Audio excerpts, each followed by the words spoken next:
For years, presidents, politicians, our leaders have made promises, but only until President Trump has come along has something actually been done about it.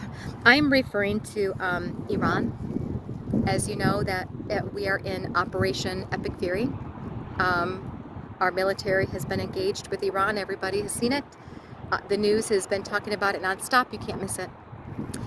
But to Trump's critics and pundits and enemies and all of that, detractors, people who want to continue to, I guess, critique and criticize what Trump has been doing, well, all of his bombing, the action he has taken regarding Iran.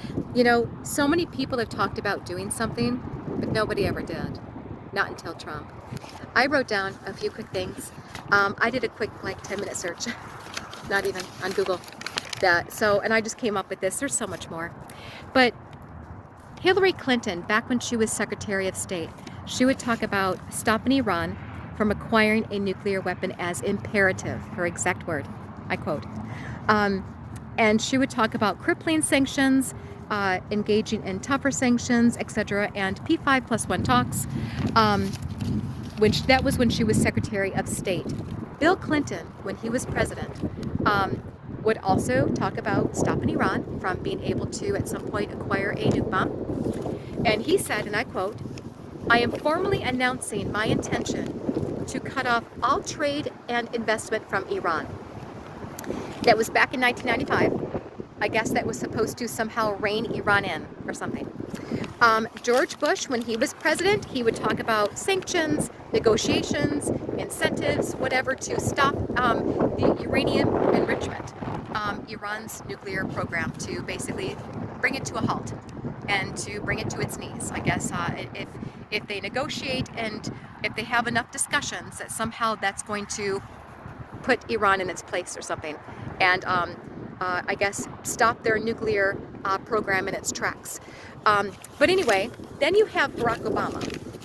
So Barry used a little bit more fancy language. He was a little bit more eloquent. He was a smooth talker, to say the least.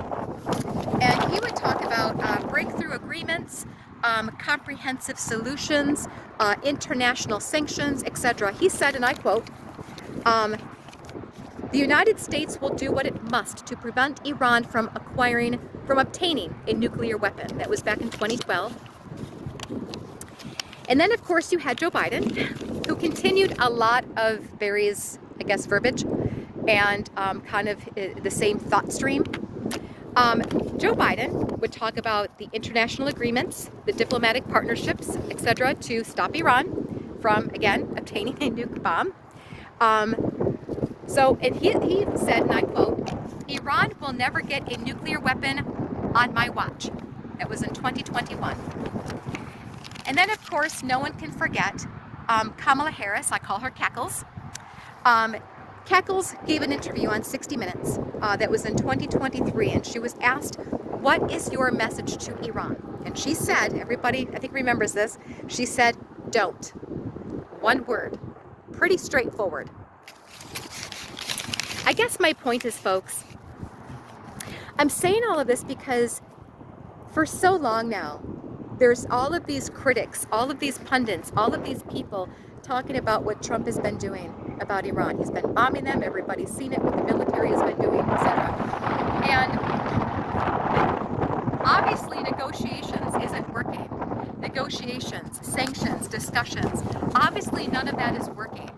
Iran is hell-bent. They are dead set on acquiring a nuclear weapon. They are, and not just one, by the way. They have enemies that they want to completely wipe out off the face of the earth. And they don't want to use nuclear capability for just energy purposes. Oh no. They're going to slap it on some warheads. They're going to definitely, they're going to use it against who they perceive as the enemies of the world, Israel, the US, and a bunch of other people, a bunch of other countries. The point is, we've even seen what they've done with the Strait of Hormuz.